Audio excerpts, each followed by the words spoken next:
Hey, what's going on, Summoners? Today we'll be taking a look at the 5 steps that you can take to become a better ADC.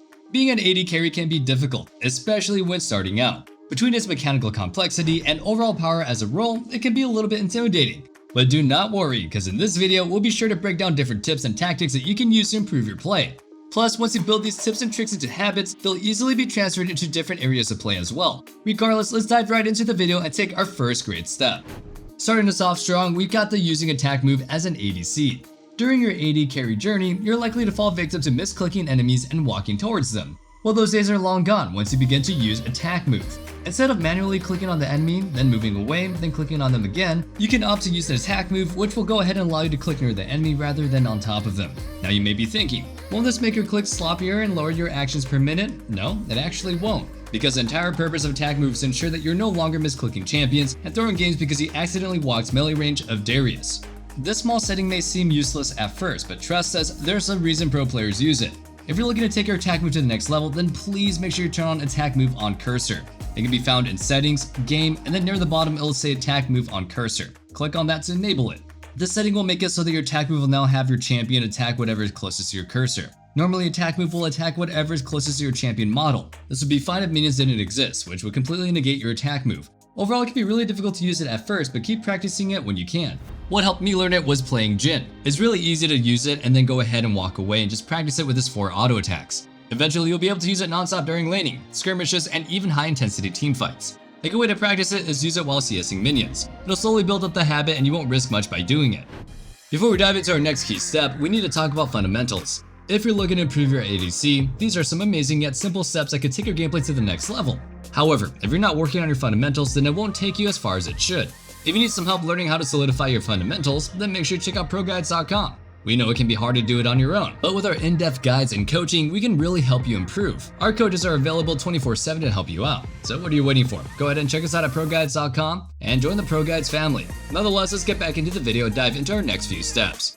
For our next step, we've got understanding matchups. While having an in-depth understanding of a matchup isn't as impactful for an ADC as it would be for somebody like a mid laner, it doesn't mean that they aren't still extremely powerful in the right hands. Being able to understand matchups will allow you to know exactly when you and your ally can fight, if ever.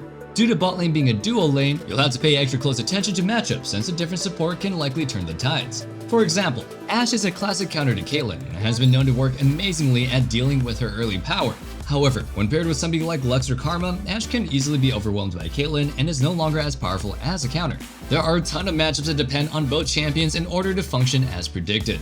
So to make sure that you truly understand your matchups, be sure to pay attention to what makes the lane strong. You can do this by combining personal experience, game knowledge, and pro matches to build a good theory on why these lanes are great. Another great example of this is somebody like Ezreal and Karma.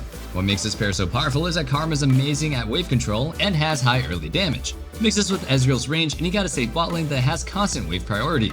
However, if you take out Karma, Ezreal is just a safe laning champion that can't really push waves and can't really take fights on his own. Let's combine this with some personal and competitive knowledge that shows Kai'Sa and Vayne as strong counters to Ezreal.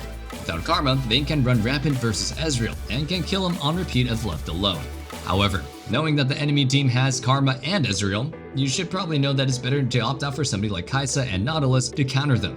This allows for extremely fast burst, high damage, and amazing scaling. Being able to recognize matchups like this is incredibly important, so you can always know how your laning phase and late game will go. You may say, but I don't even play Kai'Sa or Vayne. That's completely fine. You don't have to play them, but all I'm saying is that all ADCs kind of feel the same after a while. Understanding why champions are strong will allow you to play the opposite side of them. If you're an Ezreal main and you're versus Vayne, then you need to know that you have to keep your distance or she'll run you down early on. On the other end, if you're a Vayne main, you know how far Ezreal can step up before he dies for it. Be sure to expand your matchup knowledge by asking yourself what each champion does and will give some power.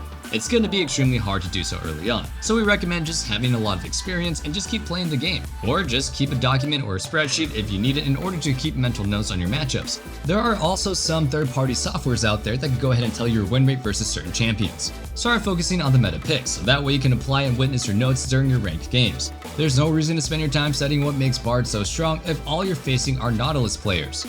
Speaking of which, we've got our next point. Be sure to understand your champion and your purpose as an ADC. It's incredibly important to know what makes an enemy so strong, so that way you can go ahead and play around it. However, knowing what makes your champion powerful is all the more useful. This includes knowing your damage so you can go ahead and take a 1v1, knowing what level or items that you need for different teamfights, and overall having a sense of your power at various points in the game. Let's break down a simple example of this so we can further your understanding. Everyone knows that Jinx is an absolute monster at 3 items because that's when she hits Infinity Edge. But do you know her other smaller spikes that make a massive difference in your fights? Did you know that getting Berserker Greaves on Jinx is a massive power boost for her due to her minigun? It's small details like this that can truly shift your play to the next level. Imagine pairing this with matchup knowledge, and now you're able to navigate different fights with ease while the enemy has no idea how strong you are.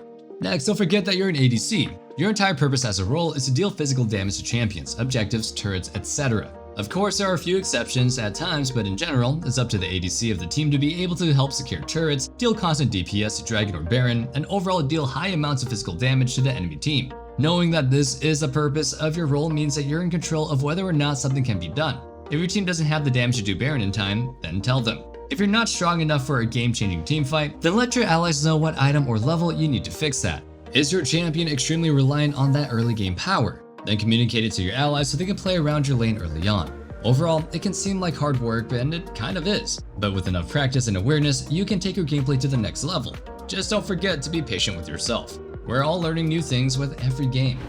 Now before we move on to our next few steps, let's not forget about our favorite ProGuide tradition. Today we want to ask you all, what is one mistake that you used to make as an ADC that now seems silly? For me, it was the mistake of maining ADC. I hate myself, but it does feel nice to be chased, even if it's just in teamfighting in League of Legends. But it doesn't matter, let me know your answers in the comments down below and let's move on. We have a pretty simple step that a lot of players don't necessarily overlook, but rather refuse to do. The saying, practice makes perfect, is something that should always be on your mind when you're looking to improve. Although in this case, it may not be perfect, but it'll definitely make you better. Be sure to take time to practice your CSing, kiting, and other general mechanics. We made a ton of videos on how you can practice your CSing, so that way you don't miss out on any during the laning phase. As for kiting, don't forget about attack move. As we previously mentioned, it can be extremely hard to build it into habit. Don't skip out on practicing your attack move if you're still learning it. And as for general mechanics, we're usually talking about champion combos that you gotta freshen up on. While it's different for every champion, just make sure that you learn their basic combos into muscle memory. Whether that's something as simple as an Ezreal EQ combo, or if you're looking for an instant Samara-esque combo. Regardless of what it is, it takes time to practice. You don't have to be a professional player to take time to run some homemade drills that can significantly improve your play.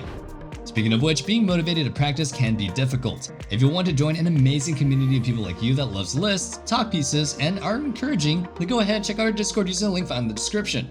Who knows, maybe you'll find a great group of friends that will kind of want to learn with you. Nonetheless, let's get back into the video and take a look at our final yet arguably most important step for becoming a better ADC. Finally, we have aiming for 10 CS per minute. We know, you're all probably super shocked that this is on our list, but it's here for a reason. While it's a bit unreasonable to say that you need 10 CS per minute every single game, we don't really expect you to do so. However, we do expect you to make it your goal.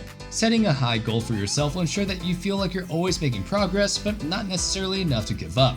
If you're constantly aiming for 10 CS per minute, then you're more likely to have higher CS averages. We've talked about it time and time again, but having high CS numbers is absolutely game-changing for ADCs since they heavily rely on items and money.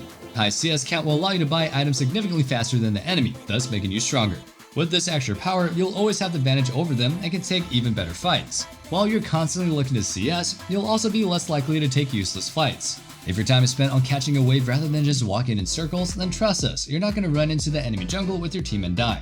Even if you catch the wave and then go take a bad fight, now the minions are prepped so that the enemy can't push as easily. The amount of things that they can do during your death timers will be reduced just because you wanted to CS a little bit more.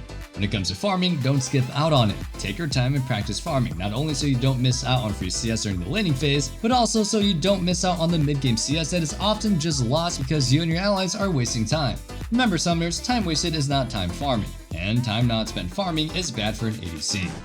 And that sums up our video for today. Don't forget to join our ProGuides family at ProGuides.com. We offer exclusive giveaways and classes that you won't catch anywhere else, so stay tuned and don't forget to like, comment, and subscribe. And if you have any tips of your own, please feel free to leave it in the comments down below as well. We'll see you guys back in the next video, but don't forget, stay safe, stay healthy, and have a wonderful day. Peace.